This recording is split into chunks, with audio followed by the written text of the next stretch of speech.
ఎందుకంటే మెయిన్‌గా ఇది తెలుసుకోవాల్సింది వర్షిణి వాళ్ళ ఫ్యామిలీ మెంబర్స్ కూడా ముఖ్యంగా తెలుసుకోవాలి. ఈ రోజున వర్షిణి మొండికేస్తుందని చెప్పో, ఏడుస్తుందని చెప్పో, మీడియా ముందు మేము కొడుతున్నాం, తిడుతున్నామని చెప్తుందని భయపడి కానీ మీరు వెనకడుగేస్తే మాత్రం వర్షిణి ఖచ్చితంగా బలైపోద్ది.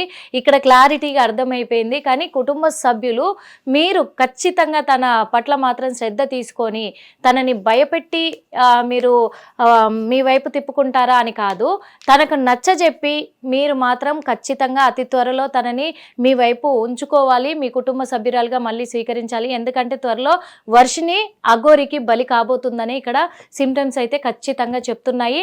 ఆ ఇదిలోనే వర్షిణి ఇప్పుడు అంత గొంతు రేస్ చేసి మాట్లాడుతుంది. వర్షిణికి ఎవరు కనిపించట్లేదు. ఇదైతే పక్కడ్బందీగా అర్థమైపోతుంది. గురువుగారు, ఇంకొకటి, ఈ అఘోరి ఎవరైతే ఉన్నారో అఘోరీల గురించి నేను మాట్లాడట్లేదు, అఘోరి గురించే మాట్లాడుతున్నాను. శ్రీనివాస్ ఆలియా శ్రీనివాసే, అఘోరి అని నేను అనను. ఇంకా నాకు అనాలని కూడా నాకు అనిపించట్లేదు. ఆ శ్రీనివాస్ ఎవరైతే ఉన్నారో ఈ శ్రీనివాస్ చేసే ఈ వింత చేష్టలు, ఈ వింత పనులు, ఎందుకంటే ఎక్కడ ఎలా చేస్తున్నాడో తనకే అర్థం కాని ఇదిలో ఉన్నాడు, ఏం మాట్లాడుతున్నాడో అర్థం కాని ఇదిలో ఉన్నాడు. రీల్స్ కూడా చూసాము. రీల్స్ ఏమంటే సందర్భము ఇంకా మాట్లాడక తప్పదు గురుగారు.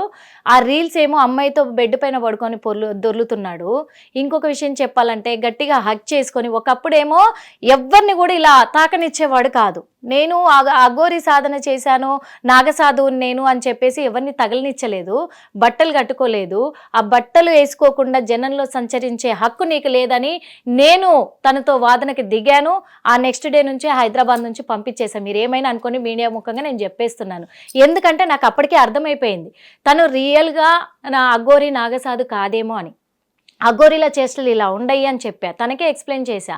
ఎందుకు చేశానంటే కూడా తన స్వార్థం కోసం, తను సంపాదించుకోవడం కోసం, తను కొన్ని శక్తులను తన వశం చేసుకోవడం కోసమే ఇలాంటి దుష్ట ప్రయోగాలన్నీ చేస్తున్నాడని నాకు అర్థమై నిలదీశాను. నిలదీస్తే అక్కడ కూడా నాకు సవాల్ విసిరింది. మరి ఆ శ్రీనివాస్ అనే వ్యక్తి నాకు సవాల్ విసిరడం కూడా జరిగింది, నా అంతు చూస్తానని చెప్పడం కూడా జరిగింది. ఇప్పటికి కూడా నేను భయపడట్లేదు. ఎందుకంటే తన చేతుల్లో, తన దగ్గర మాత్రం చాలా మంది అమ్మాయిలు ఉన్నారు. ఆ అమ్మాయిలందరూ బలైపోబోతున్నారు. కాబట్టి ఈరోజు నేను మాట్లాడాల్సి వస్తుంది, మాట్లాడుతున్నాను. శ్రీనివాస్, నీకు మాత్రం గట్టిగా ఒక హెచ్చరిక. మా గురువు గారి సమక్షంలోనే తను చెప్పే ప్రతి మాట ఇప్పుడు నాకు కదలికలుగా వినిపిస్తున్నాయి. కానీ నువ్వు చేసేది కరెక్ట్ కాదు. ఇంకొకటి గురువుగారు, ఈ శ్రీనివాస్ చేసే చేష్టలకి అఘోరీలు నిజంగా అఘోరీలు శివుడి కోసం బతుకుతారు, వాళ్ళు పరమశివుడి కోసం బతుకుతారు. వాళ్ళు ఇలా చేస్తారంటారా? ఖచ్చితంగా ఉన్నారండి వాళ్ళలో కూడా. వాళ్ళలో కాదు, జెన్యున్ గా ఉండేవాళ్ళు. జెన్యున్ గా ఉండేవాళ్ళు అంటే అఘోరీలు జెన్యున్ గా అని చెప్పలేమండి. చెప్పలేదు. వాళ్ళలో 75% ఇలానే ఉంటారు. ఇలానే ఉంటారు. సాధువులు వేరు, అఘోరీలు వేరు. సాధువులు అంటే ఒక సాధనలో ఉండేటువంటి శివుని పూజ చేసే వాళ్ళు చేస్తారా? వాళ్ళు వేరు, చేయరు కదా. ఎందుకండి, ఇప్పుడు నేను ఉన్నాను కదా, ఇప్పుడు ఈ అరిచేతిలో మంట తెప్పిస్తా, నేను కూడా ఈ బుద్ధి తెప్పిస్తా, శివలింగం తెప్పిస్తా. అది ఇంపార్టెంట్ కాదు. అవి గాఢ విద్యలు అంటారు. అది మ్యాజిక్. అది కాదు ఇక్కడ మనకు కావాల్సింది. ఈ అఘోరిని ఇంకొక అందరికి తెలియని విషయం ఒకటి ఉంది. ఈ అఘోరిని నేను పేరు మాత్రమే, ఆవిడ నేను అఘోరిని అనను, అది పేరు మాత్రమే. శ్రీనివాస్ అసలు అఘోరి అనేది లేదండి, మనం పెట్టుకునే పేరు మాత్రమే అది. అయితే ఇలాంటి వాళ్ళు ముఖ్యంగా అందరూ తెలుసుకోవాల్సిన విషయం, ఇన్ కేస్ మీరు కూడా ఈ విషయాన్ని గమనించండి. ఇలా అమ్మాయిల్ని ఒకప్పుడు, ఇప్పటికి ట్రెండింగ్ చేంజ్ అయింది. ఒకప్పుడు అమ్మాయిల్ని వేరే దేశాలకు అమ్మడాలంటే కిడ్నాపులు చేసేవారు, అవును కదా. ఇప్పుడు ట్రెండింగ్ ఏంటంటే ఇలా హిప్నటైజింగ్ చేసి వరుసపరుచుకొని అమ్మాయిల్ని అమ్మేస్తున్నారు. ఇది బిజినెస్. మీరు అన్నారు కదా ఎందుకు చేస్తున్నారు, ఎందుకు బలవుతున్నారు అని. బిజినెస్. ఈ అమ్మాయిల్ని తీసుకుని వెళ్ళి వేరే దేశాల్లో అమ్ముతున్నారు, ఒకటి. రెండోది, ఈ స్వదేశంలో కూడా వేరే వర్కుల కోసం వాడుతున్నారు. రెడ్ లైట్ ఏరియాస్, అమ్మాయిలైతే అబ్బాయిలుగా, అబ్బాయిలైతే అమ్మాయిలుగా మార్చి వేరే విధంగా బిజినెస్ చేసుకుంటున్నారు. రెండోది, వాళ్ళ హార్మోన్స్ ఏవైతే ఉన్నాయో అవన్నీ అమ్ముకుంటున్నారు. థర్డ్, సో అమ్మాయిలు కావచ్చు, అబ్బాయిలు కావచ్చు, ఇది బిజినెస్. ఓకేనా.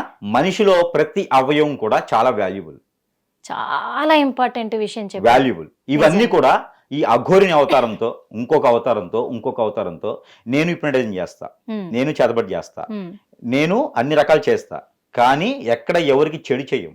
అంటే చేస్తామంటే మేము చెయ్యం, విషయం చెప్తాం. అది మేము ఏంటి అంటే అలా చెయ్యి పడ్డని వాళ్ళని బాగు చేస్తాం. అంటే విద్య వస్తే 2 వస్తాయి విద్యలు, ఎందుకంటే వాళ్ళు బాగుపడాలి అని చేస్తారు. అఘోరీ కన్నా గొప్పగా వచ్చు నాకు. అఘోరీ అలా కూర్చొని మాంసం తింటే కాదు, మేము శాకాహారం తిని కూడా చేస్తాం.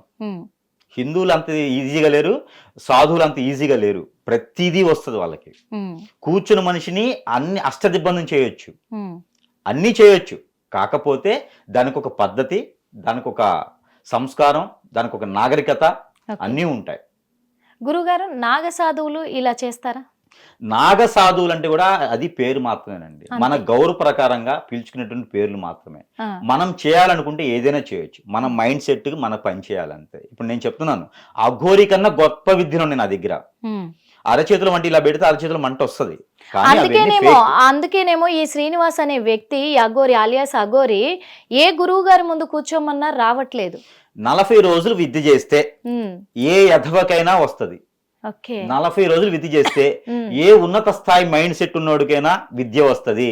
అది పెద్ద గొప్ప విషయం కాదు. ఎవరో బోధించాల్సిన అవసరం, ఎవరో ఉపదేశించాల్సిన అవసరం కూడా లేదు. గాయత్రి మంత్రం ఉపదేశం చేయాలి. ఇలాంటి పనికి మాలిన మంత్రాలకి ఉపదేశం కూడా అవసరం లేదు. బుక్ నాలెడ్జ్ ఉంటే చాలు. వాడి దరిద్రం బాగాలేకపోతే అఘోరి అవుతాడు, దరిద్రం బాగుందనుకో మంచివాడు అవుతాడు. అంతమించి ఏం లేదు. ఎందుకంటే ఈ డౌట్ ఎందుకు వచ్చిందంటే, జనాలకు ఇక్కడ డౌట్ ఏమొచ్చిందంటే, ఇన్ని రోజులేమో ఒక అఘోరి మాతగా జనాల దృష్టిలో వెలిగాడు, అప్పుడేమో ఎక్కువ అగ్రెసివ్కి వెళ్ళాడు, అంతా చేశాడు. ఇప్పుడు ఒంటి మీద వస్త్రాలు ధరిస్తూ అందరినీ నమ్మించి మోసం చేయబోతున్నాడా అనే అనుమానాలు అయితే వ్యక్తం అవుతున్నాయి. ఖచ్చితంగా ఉన్నాయి. ఇప్పుడు మేము చెప్పినట్టుగానే ఈ ఆడపిల్లలు కావచ్చు, మగవాళ్ళు కావచ్చు, వాంటెడ్ ఐటమ్ ఏదైతే ఉందో అది వాళ్ళకి కావాలి. మనిషి కన్నా వాంటెడ్ ఐటమ్ ఏం లేదు. మీరు 1 కిలో గోల్డ్ తీసుకుని ఎయిర్పోర్ట్కి వెళ్ళండి, పట్టుకుంటారు. అదే మనిషిని తీసుకుని వెళ్ళండి, పట్టుకోరు. మీ దగ్గర వాల్యుబుల్ ఉంది, మీ వెయిట్ ఎంత ఉందో అంత వాల్యుబుల్ అన్నట్టు. కోట్ల రూపాయల విలువ మనిషి, అది తెలుసుకోవట్లే అందరూ. జనాభా పెరిగింది అనుకుంటున్నారు, కానీ జనాభా పెరిగింది కానీ వాంటెడ్ కూడా జనాభానే. ఒక మనిషికి వాంటెడ్. విదేశాల్లో ఒక మనిషికి చాలా వాల్యూ ఉంది. అట్లనే ఇండియన్ పీస్ అంటారు, అది వాటికి పిలిచే పేరు పీస్. అయితే ఇక్కడ ఇంకొకటి గురువు గారు, హిట్ టీవీ యాప్, ఇందులో short news, live news, entertainment shows, movies, digital magazines తో పాటు మీ జిల్లా వార్తలను కూడా ఫ్రీగా చూడొచ్చు. ఇంకెందుకు ఆలస్యం, వెంటనే హిట్ టీవీ యాప్ ని డౌన్లోడ్ చేసుకుని ఫ్రీగా ఎంటర్టైన్మెంట్ పొందండి. Hit TV app, hit TV app, please download hit TV app. Hit TV app ని ఫ్రీగా డౌన్లోడ్ చేసుకుని ఎంజాయ్ చేయండి. మీకు నచ్చిన ఎంటర్టైన్మెంట్ కోసం హిట్ టీవీ యాప్ ని ఫ్రీగా డౌన్లోడ్ చేసుకుని ఎంజాయ్ చేయండి. హిట్ టీవీ యాప్ ని డౌన్లోడ్ చేసుకుని ఆస్వాదించండి, ఆశీర్వదించండి. ఇంతమంది సెలబ్రిటీలు హిట్ టీవీ యాప్ ని డౌన్లోడ్ చేసుకోండి అని చెప్తున్నారంటే ఎంత మంచి యాప్ ఆలోచించండి. అమెరికాలో చదవాలనుకునే వాళ్ళకి విశ్వసనీయమైన పేరు మన శౌర్య కన్సల్టెన్సీ. UK లో 1 year masters, 2 years work permit up to 5 years visa. Contact Saurya Consultancy. Contact 89851 89851.